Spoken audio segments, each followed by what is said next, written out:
DHSची third list म्हणजे total third list आणि second waiting list लागलेले आहेत. तर आता किती विभागाच्या याद्या लागल्या, कट ऑफ किती कधी होईल त्या रिलेटेड एकदा बघून घेऊ. आता हे तुम्ही आरोग्य विभागाच्या साईटवर जर गेले तर आज कोणतीही स्टाफ नर्सची काही यादी लागली नाही. हे 9 तारीख बघा, 9 तारीख. तर आज कोणी स्टाफ नर्सची यादी लागलेली नाही आहे. कालच लागलेले आहेत लास्ट नाशिकच्या.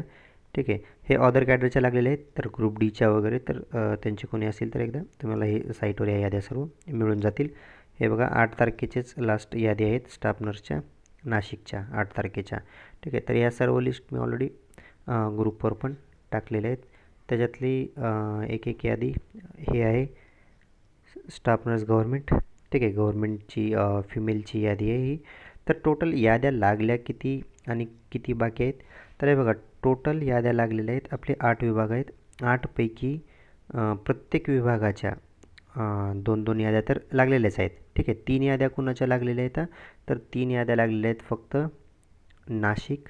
ठीक आहे. काल नाशिकच्या ह्या सर्व आता जे पडलेले आहेत मी ग्रुपवर टाकलेले आणि आता तुम्ही बघताय ते हे नाशिकच्या याद्या आहेत. ठीक आहे. नाशिकच्या आणि नागपूरच्या, याच्या आधी नागपूरच्या लागल्या होत्या.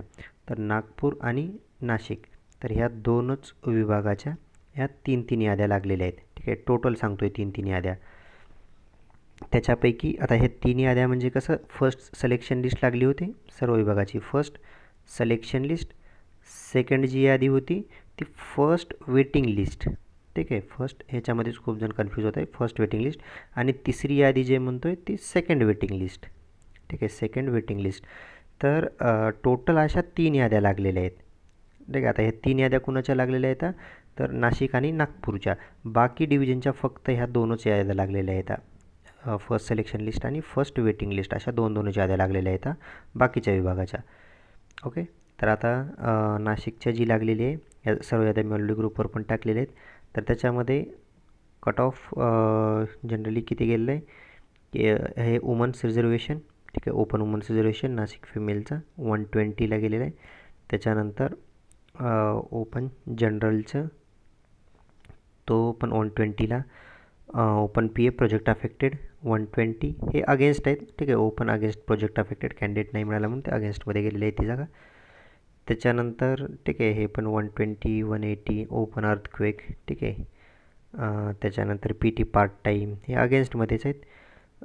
त्याच्यानंतर त्यांचा 120 180 म्हणजे ॲप्रॉक्स 120 180ला मेरिट क्लोज झालेलं आहे त्यांचं ओपनचं. त्याच्यानंतर कॅटेगरी वाईज जे SCचे SCला बघा 116ला गेलेलं आहे. SC स्पोर्ट पर्सन 116ला, 114ला ST जनरल. ओके. तर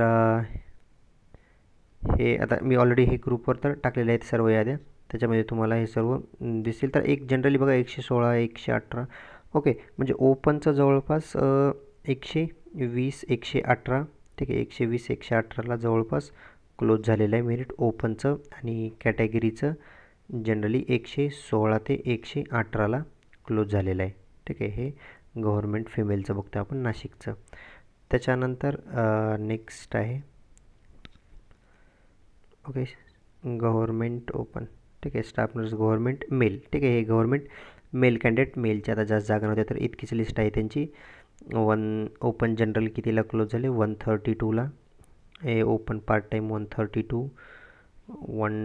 कॅटेगरी ST जनरल 128 124 आणि OBC जनरल. ठीक आहे. ज्या जागा व्हॅकंट होत्या तेवढ्याच. बाकी आता याच्यामध्ये दुसरे कॅन्डिडेट्स असं नाही की STचं लागलं SCचं का लागलं नाही. ठीक आहे. याच्यामध्ये बघा फक्त STचेच आहे. तर ज्या कॅटेगरीच्या व्हॅकंट होत्या तेवढेच लागणार. आता इथून पुढे प्रत्येकाची लिस्ट लागेलच असं नाही. ज्या व्हॅकंट होत्या व्हॅकंट असतील तेवढीच लिस्ट लागेल. प्रत्येकाची लिस्ट लागेलच असं नाही. जागा व्हॅकंट असतील तर लिस्ट लागेल. ठीक आहे. तर जनरली जर बघितलं तर ओपनचं त्यांचं 132ला गेलेलं आहे. मेलचं गव्हर्मेंटचं 132ला क्लोज झालेलं आहे ॲप्रॉक्स. ठीक आहे. थोडं बहुत कमी जास्त.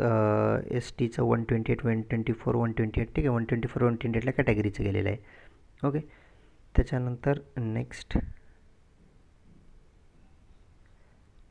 हे प्रायव्हेट फिमेलचं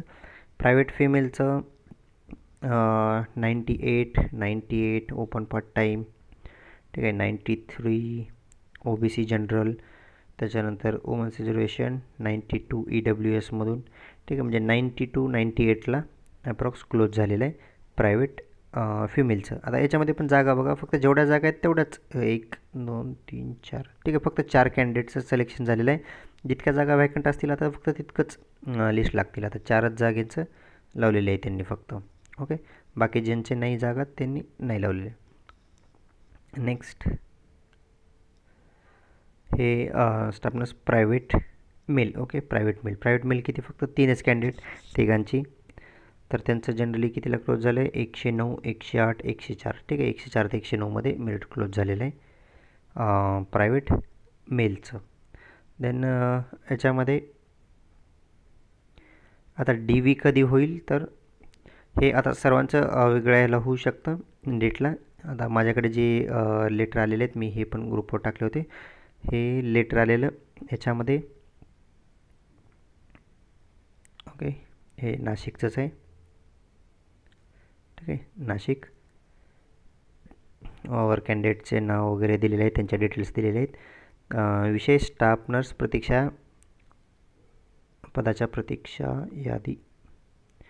यादीतून निवड झालेल्या उमेदवारांचे कागदपत्र पडताळणी समुपदेशनाकरिता उपरोक्त संदर्भी विषयाने, ज्यामध्ये बघा 30/11/2023 ते 7/12, ठीक आहे, हे प्रत्येक लेटरमध्ये कॉमनच फॉर्मॅट आहे. कधी कधी एक्झाम झाली जी काही झाली त्यामध्ये आपली प्रतीक्षा यादीतून निवड झाली, ठीक आहे, प्रतीक्षा यादीतून विषयास नमूद पदासाठी निवड झाल्याने खालील प्रमाणे कागदाच्या मूळ प्रती व एक छायांकित प्रत साक्षांकित करून, म्हणजे सेल्फ अटेस्टेड करून 14/8/2024 रोजी 14/8/2024 रोजी सकाळी 9 वाजता, म्हणजे 14 तारखेला आहे. हे कुणाचं आहे, हे गव्हर्मेंटवाल्यांचं आहे. हां, स्टाफ नर्स गव्हर्मेंट.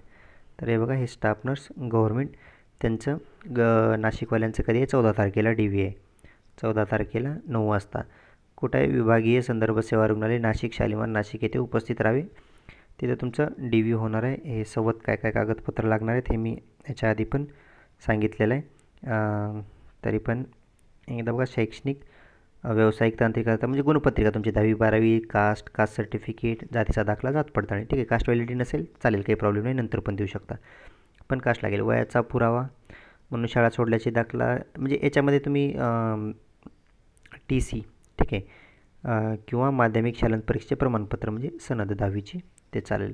त्याच्यानंतर नेक्स्ट आहे उत्पन्न प्रकार नॉन क्रिमिनल, ठीक आहे, ज्या कॅटेगरीला नॉन क्रिमिनल आहे त्यांच्यासाठी. त्याच्यानंतर नेक्स्ट जाहिरातील नॉन हे डोमेसाईल, ठीक आहे, सरळ सांगतो डोमेसाईल. त्याच्यानंतर 6वं संगणक अर्हता प्रमाण MSCIT जिल्हा रोजगार, हे ह्याचं काही नाही, हे सोडून द्या, ह्याचं काही नाही, कंपल्सरी नाही, ते नोंदणी क्रमांक हे सोडून द्या. हां, कोणी खेळाडू, दिव्यांग, प्रकल्पग्रस्त, भूकंपग्रस्त असं काही हॉरिझॉन्टल रिझर्वेशन असेल तर त्याचं सर्टिफिकेट. त्याच्यानंतर हे दिव्यांग असेल तर त्याचं सर्टिफिकेट.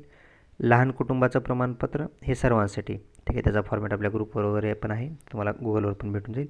ते जस्ट फक्त हाताने भरून द्यायचं, त्याचं काही नाही एवढं.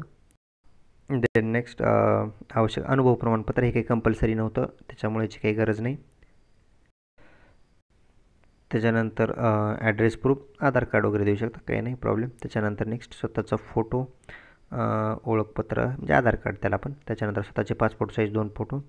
आर्थिकदृष्ट्या EWS, ठीक आहे, ज्यांचं EWSमध्ये असेल तर त्यांचं EWS. त्याच्यानंतर रजिस्ट्रेशन. त्याच्यानंतर हे बॉन्ड पेपरवर तुम्हाला 100 रुपयाच्या बॉन्डवर अंडरटेकिंग द्यायचे की कागदपत्र दिलेले हे सर्व खरे आहेत, खोटे आढळून आल्यास कारवाई करण्यात येईल ते, ठीक आहे. त्याच्यानंतर नेक्स्ट नाव, जर कुणाचं चेंजेस वगैरे असेल, नाव बदल केलेलं वगैरे असेल तर त्याचं गॅजेट. आणि इतर कागदपत्रे जर काही एक्स्ट्रा हे असतील जाहिरातीच्या अनुषंगाने ते ऑदर कॅडरसाठी आहे, ठीक आहे. नर्सिंगसाठी आपलं समजा नर्सिंगचे डॉक्युमेंट, तसंच ऑदर कोणी कॅडरचं असेल त्यांचे त्यांच्या एज्युकेशनचे जे डॉक्युमेंट आहेत तेवाले. त्याच्यानंतर ऑनलाईन भरलेल्या फॉर्मची व हॉल तिकीटची छायांकित प्रत झेरॉक्स ते घेऊन यायचं. सूचना, आपण नोंदणीसाठी वेळेवर उपस्थित राहिला नाही तर तो उशिरा हजर झाल्यास नोंदणी सर्वात शेवटी करण्यात येईल, ठीक आहे, ते कॉमनच आहे. वेळेवर यायचं नाही तर शेवटी कन्सिडर केलं जाईल तेवाला, ठीक आहे. हे गव्हर्मेंटवाल्यांचं तर 14ला आहे. याच्या व्यतिरिक्त आता आलेले असतील अदर कॅन्डिडेट्सला पण मेल वगैरे, तर अदर कॅन्डिडेट्सचं कधी आहे प्रायव्हेटवाल्यांचं वगैरे तर डिस्क्रिप्शनमध्ये कळवा, म्हणजे दुसऱ्यांना पण समजेल ज्यांना कोणाला मेल वगैरे जर आला नसेल तर. किंवा आपला डिस्क्रिप्शनमध्ये ग्रुपची लिंक देईन मी, तिथं पण तुम्ही ग्रुपवर टाकू शकता, म्हणजे सर्वांना समजेल की ऑदर कॅडरचं पण कधी ऑदर जे आहेत प्रायव्हेट मेल कॅन्डिडेट वगैरे आहेत किंवा प्रायव्हेटच्या ज्या फिमेल आहेत त्यांचं कधी आहे. ओके. याच्या व्यतिरिक्त काही डाऊट्स असतील तर कमेंट सेक्शनमध्ये विचारा किंवा आपल्या ग्रुपमध्ये तुम्हाला टाका. ग्रुपमध्ये लिंक्स मिळेल, ते ग्रुपमध्ये लिंक मिळेल तुम्हाला याची.